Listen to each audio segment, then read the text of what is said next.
ৰাজনৈতিক কথা বতৰাৰ ক্ষেত্ৰত যোৱাকালি কেৱল মাত্ৰ আমাৰ আনুষ্ঠানিকতাই সম্পন্ন হৈছে। আমি ৰাজ্যিক কমিটিৰ মাননীয় সভাপতি দিলীপ শইকীয়া ডাঙৰীয়াৰ যি কমিটিখন ঘোষণা হৈছে, সেই কমিটিত আমি সম্পাদক হিচাপে দায়িত্ব পাইছোঁ। মাননীয় মুখ্যমন্ত্ৰী মহোদয় ডক্টৰ হিমন্ত বিশ্ব শৰ্মা ডাঙৰীয়া, দিলীপ শইকীয়া ডাঙৰীয়া, আমাৰ মাননীয় সভাপতি, আমাৰ সাংগঠনিক সাধাৰণ সম্পাদক ৰবীন্দ্ৰ ৰাজুজী, আমাৰ প্ৰভাৰী হৰীশ দ্বিবেদীজীৰ লগতে ৰাজ্যিক আৰু ৰাষ্ট্ৰীয় পৰ্যায়ৰ সকলো নেতৃবৃন্দক মই ধন্যবাদ জ্ঞাপন কৰিছোঁ। আমাৰ ওপৰত এনে এটি গুৰু দায়িত্ব অৰ্পণ কৰি আমাক কাম কৰাৰ প্ৰতি আৰু উৎসাহী কৰাৰ কাৰণে বা আমাৰ প্ৰতি বিশ্বাস ৰখাৰ কাৰণে।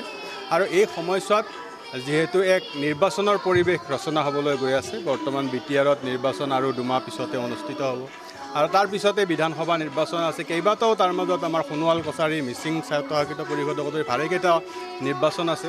গতিকে এই নিৰ্বাচনৰ সময়ত সকলো দল সংগঠনে তেওঁলোকৰ নিজৰ নিজৰ কাম কাজ অব্যাহত ৰাখিব। গতিকে আমাৰ বিশেষকৈ হাজো অঞ্চলতে নহয়, সমগ্ৰ অসমত আজি কংগ্ৰেছ দলৰ সভাপতি নিৰ্বাচিত হোৱাৰ পিছত তেওঁ পৰিভ্ৰমণ কৰিছে। গতিকে সেইটো তেওঁলোকৰ ৰাজনৈতিক যি পৰিকল্পনা তাৰ এক অংশ বিশেষ। গতিকে আমাৰ যি পৰিকল্পনা, সেই পৰিকল্পনা আমাৰ মাজত আছে, আমি সেই হিচাপে কাম কাজ কৰি আছোঁ। আৰু দেখিবলৈ পাইছোঁ যে যোৱা সময়ছোৱাত ভাৰতীয় জনতা পাৰ্টীৰ নেতৃত্বৰ আমাৰ মাননীয় মুখ্যমন্ত্ৰী ডক্টৰ হিমন্ত বিশ্ব শৰ্মা দেৱৰ বলিষ্ঠ যি নেতৃত্বৰে এখন চৰকাৰ অসমত চলি আছে, সেই চৰকাৰে সকলো শ্ৰেণীৰ সকলোকে আগুৱাই লৈ যোৱাৰ যি প্ৰয়াস, সেই প্ৰয়াসৰ জৰিয়তে অসমখনত উন্নয়নৰ এক জোৱাৰ সৃষ্টি কৰিছে। আৰু এই জোৱাৰত সকলোৱে সমভাগী হোৱাৰ কাৰণে উঠি পৰি লাগিছে, যাৰ পৰিপ্ৰেক্ষিতত বিগত আটাইকেইটা নিৰ্বাচনতে, আজি একেবাৰে উপ নিৰ্বাচনৰ পৰা যদি আৰম্ভ কৰে ৰাভা হাছং নিৰ্বাচন চাই, সকলো নিৰ্বাচনতে, আজি উপ নিৰ্বাচন, সকলো নিৰ্বাচনতে মাননীয় মুখ্যমন্ত্ৰী মহোদয়ৰ যি উন্নয়নৰ অনিৰুদ্ধ যাত্ৰা, সেই যাত্ৰাত সকলোৱে আশীৰ্বাদ দিছে তেখেতৰে যাত্ৰা অব্যাহত ৰখাৰ কাৰণে। অহা সময়ছোৱাতো ভাৰতীয় জনতা পাৰ্টীৰ চৰকাৰখনক, এই মাননীয় মুখ্যমন্ত্ৰী ডক্টৰ হিমন্ত বিশ্ব শৰ্মা ডাঙৰীয়াৰ নেতৃত্বৰ চৰকাৰখনক অসমৰ ৰাইজে হিয়া উজাৰি আশীৰ্বাদ দিব বুলি আমি আশাবাদী। বিপদগ্ৰস্ত কংগ্ৰেছক ঘৰপকী উদ্ধাৰ কৰিব পাৰিবনে?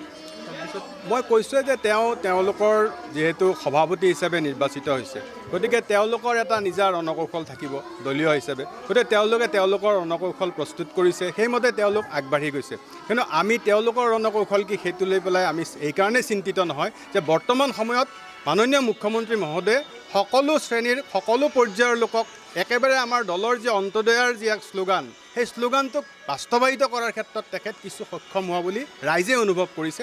আৰু সেইকাৰণে ৰাইজে তেখেতক অহা 15-20 বছৰলৈকে কমেও অহা সময়ছোৱাত তেখেতক ৰাইজে বিচাৰিছে। গতিকে অহা সময়ত অনাগত দিনত মাননীয় মুখ্যমন্ত্ৰী মহোদয় যেতিয়ালৈকে আমাৰ মাজত আছে, মাননীয় মুখ্যমন্ত্ৰী মহোদয়ক অসমৰ ৰাইজে হিয়া উজাৰি আশীৰ্বাদ দি থাকিব বুলি আমি আশাবাদী। আৰু আমি তেখেতৰ পদাংক অনুকৰণ কৰি একগৰাকী তৃণমূল কাৰ্যকৰ্তা হিচাপে তেখেতৰ নিৰ্দেশ মৰ্মে, আমাৰ মাননীয় সভাপতি দিলীপ শইকীয়া ডাঙৰীয়াৰ নিৰ্দেশ মৰ্মে আমি আমাৰ দলীয় কাম কাজ আগবঢ়াই লৈ যাম।